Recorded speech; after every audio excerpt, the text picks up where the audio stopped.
just like kind of like reflections, because like I have like shifted a lot since doing this kind of work, where I really feel, and this you can completely disagree with me, that we come from a very angry place, and yes, we should be angry and outraged. There's not that, but we're giving an energy of that we're receiving back.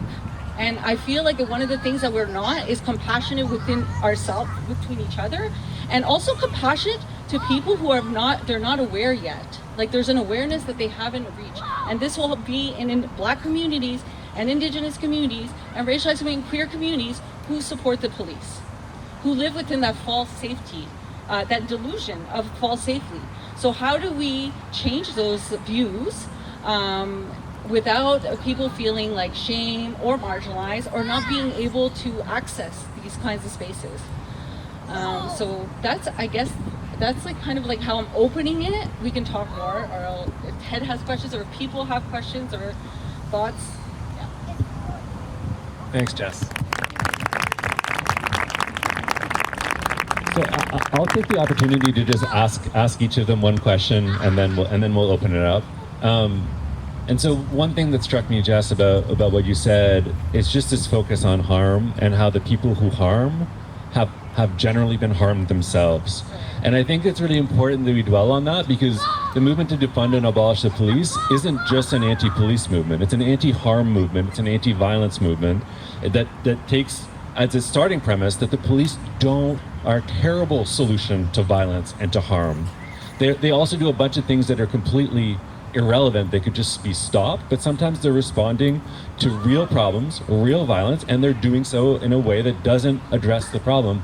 And so I want to turn that question to you, Vincent, and to ask about like harm, and also in relation to gender and sexuality, which you have a lot of knowledge about, and it's part of your life.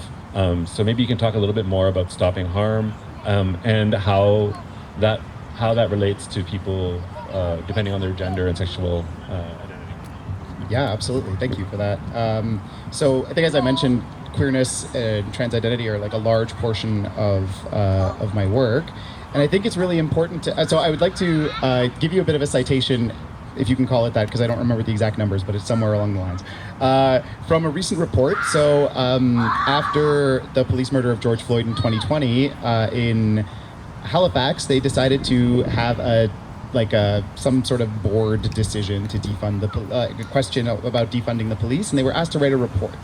And this report consulted a whole bunch of communities, did a whole bunch of amazing work, and consulted and got some really interesting responses. When asked and when separated by population groups, what we were actually able to find is that 2S and LGBTQ+ identified people were the most likely to support defunding the police by a large margin. Among African Nova Scotian communities, I believe it was around like 57%, and among queer and trans communities, it was at almost 80%. So there is a significant desire for that queer and trans people have, especially to talk about police defunding and abolishing the police. And I think that makes sense when you think about where our movements come from, right? Like, our movements come from an active resistance against police violence. We can think about Stonewall, yes, but we can also think about the things that are going on in Montreal. In 1990, when the SPVM, or the STQ in the time, I don't remember their acronym, keep track, when the SPVM went and crashed an after-hours party in Vieux-Montréal in 1990, it kickstarted a whole bunch of political action in Montreal that has led to the event being referred to as Montreal Stonewall. And this is a common experience that you see across cities, across jurisdictions, is oftentimes the realities that queer and trans people are dealing with in order to have our identities be respected requires us to fight against the institutionalization of our oppression. Who is responsible for administering the homophobic and transphobic and horophobic laws that exist in our world and in our structures, other than the police? who is responsible for enforcing those laws? And so, of course, queer and trans people are going to hate the police. Like, it feels like it comes with the territory.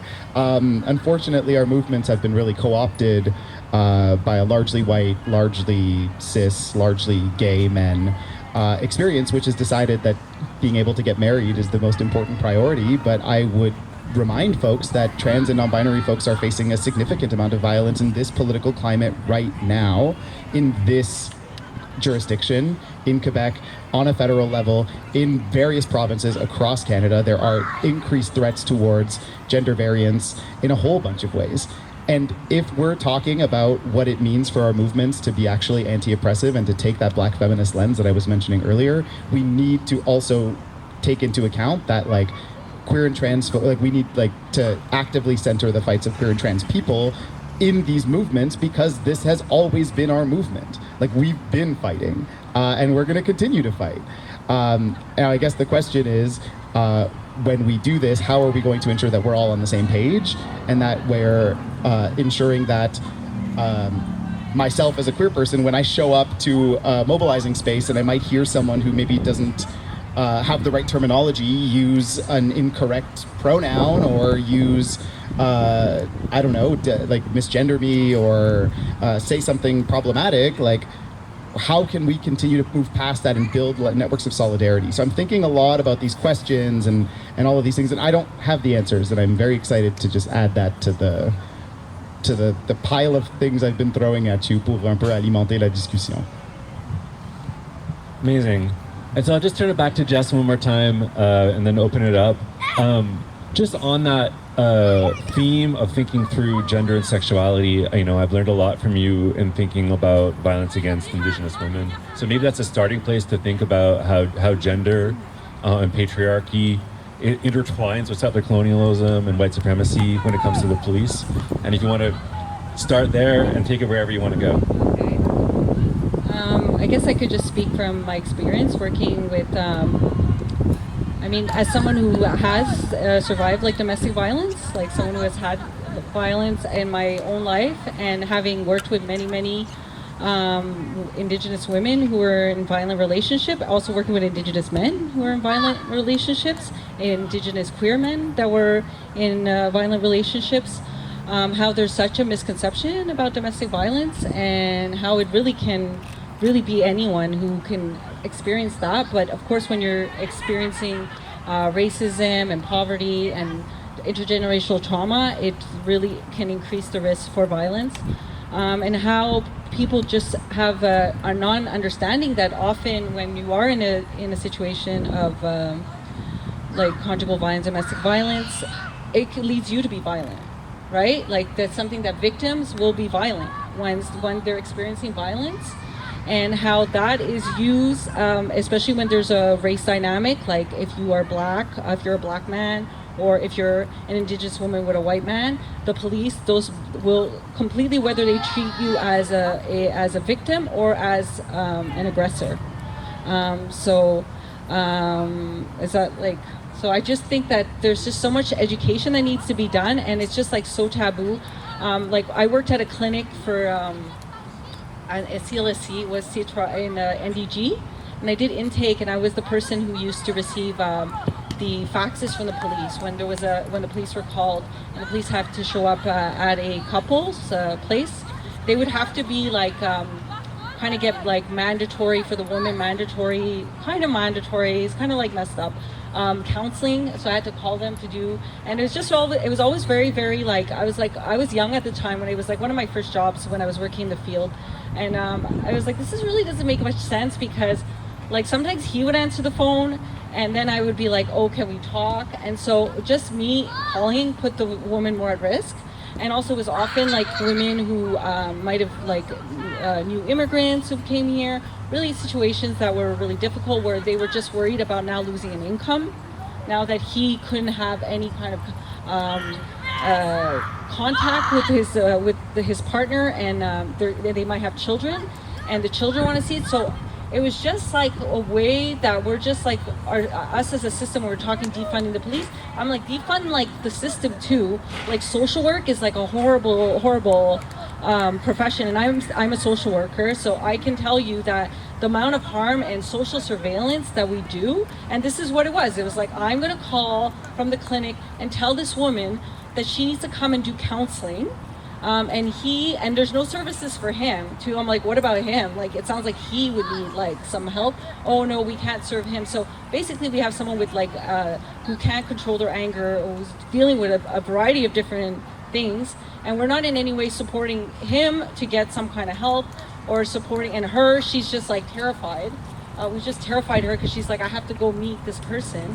And then I would sometimes accompany them to court, and they would like be like together. They would arrive together, and I would have to be like, you have to pretend you're not together. So it's like, what are we doing? Like, what? Like, it's like, as a society, why do we think it's okay to be calling 911 when we hear someone in a situation of violence? Like, why does it come to that point? Like, why haven't we done anything as a society to like identify this? And it's always also, it's so related to poverty, because I would get increases in calls when right before at the end of the month, we could totally see a pattern when there's increases in violence. So there's like solutions out there, where why are we providing more just money for people?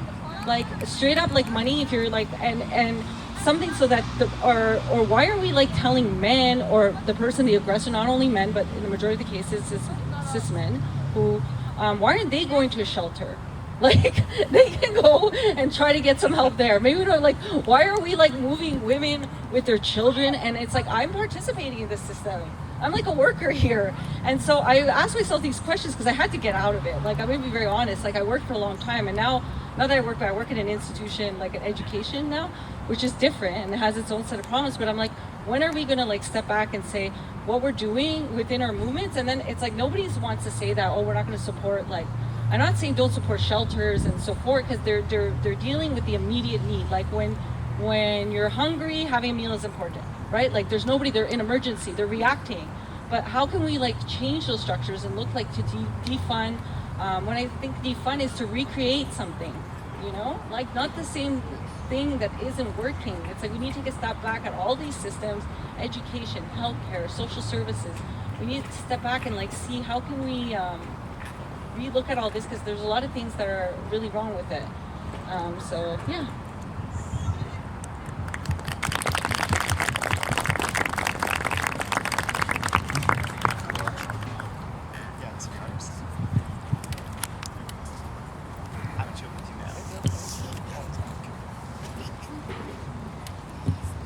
So on that note, we would love to have a discussion with all of y'all, because I think as I mentioned, one of the things that we have a tendency to do is to lean into these systems and say we need reform and we need all of these things. I feel like if you're here, you maybe know that that's not the best option. But what are we doing? What are we creating? Si abolir, c'est créer, qu'est-ce que l'on crée? Et moi, je n'ai pas les réponses, mais je pense que vous en avez quelques-unes, donc j'ai hâte qu'on commence à entamer une discussion. So Ted is going to have a microphone. I know that earlier in the day, people were like, I don't need a microphone, it's fine. Please, it is also an accessibility thing for folks who are maybe hard of hearing or who have some sort of limitations in terms of auditory processing. So please come up to the mic, or Ted will try to come to you if you can, but would love that.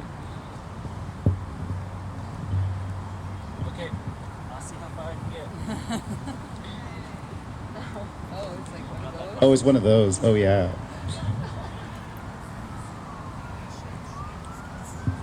Hi, everyone. Thank you so much for your talk. And I just wanted to say that I really liked what you ended your discussion with, on the note that moving the men out of the house and moving them into the shelter.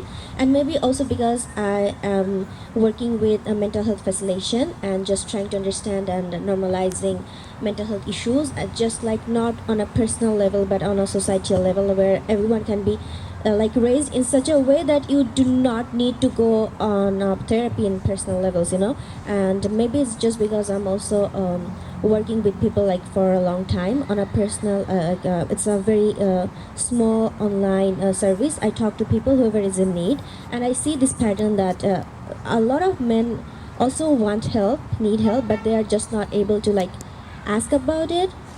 And like there's a stigma, And it's also on the other end that we feel that if there is like some issues going on, we have to move the children and the women out of the house. But we are not like being neutral, on what we are judging in the situation. So just we are seeing like we are making the decisions on a gender-based level, not on a personal level. So I think we should make the system of not like jail for men and shelter for women kind of thing, but like shelter or justice for the victim, and shelter and reformation for the abuser instead of jails.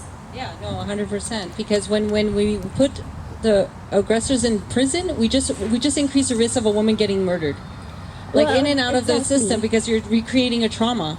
So like it's just and at the end of the day, we're talking about healing Yes. and allowing people to heal, and sometimes that's about having compassion towards people who sometimes harm. And so I think that that's where I'm kind of coming from. Like, I think that there's sometimes a really big lack of compassion for, please don't get, for abusers. Yes, exactly. Because they're hurting others, but they're hurting more themselves. Like, being an abusive, violent person is not a nice Not fun. life. It's Exactly. not. It's not something. It's like, oh, And if you are a man who does not have money, you will not get any help. There's nothing accessible. So we just set people up to fail, where they have like this trauma, and they want to be able to get some kind of skills or to be able to cope with it, but we're not providing anything. Yes. I think I might also add that a lot of our resolve to lean into systems, like especially the carceral system, ignores a very fundamental reality that I think is required in abolitionist movements, which is the fact that every human life has value. That should not be a controversial statement, but and I think it's very easy for a few folks to say, when I say Black Lives Matter, we are able to engage with that concept theoretically. Do you believe that the life of the person who violently abused XYZ other person has value? If not, why? Whose judgments are being made in that, right? And is our goal actually to punish people, or is it to create a society in which we're moving past that level of punishment and moving towards justice and and creating a society in which those things are not happening in the first place? I'm very interested in conversations around all forms of intimate partner violence as someone who's also experienced that. But I also recognize that an essential part of that is recognizing that people are hurt and people engage in hurt when they are hurt. And that is unfortunate.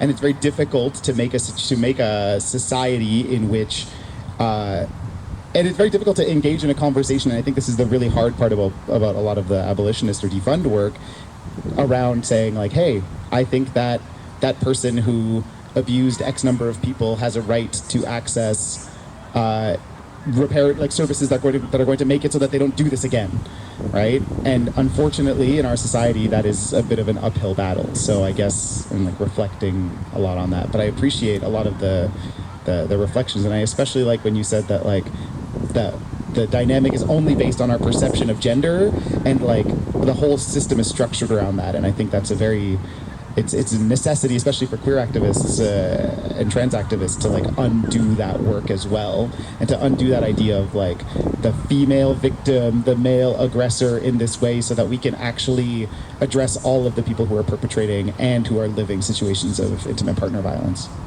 And thank you for your work also. You're most welcome. And I also wanted to add that when we are talking about shelters, we just think of maybe food, clothes, and education, but we do not really work on the mental health that comes from an abusive household relationship, or being a kid of an abusive parental relationship, which is really important.